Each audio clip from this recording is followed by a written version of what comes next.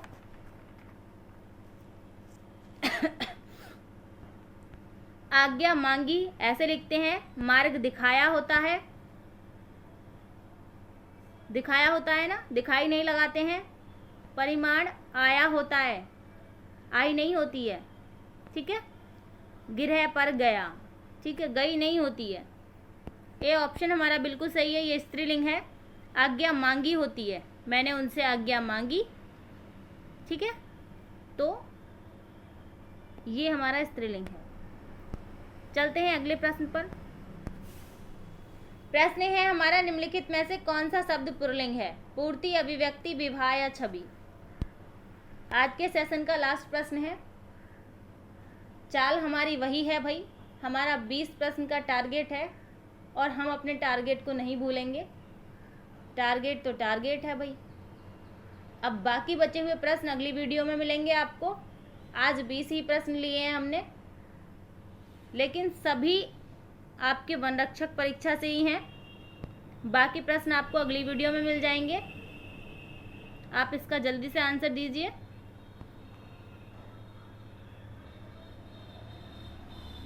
इसमें पुल्लिंग शब्द पूछा है और मैंने ये प्रश्न हुबहू कराया है।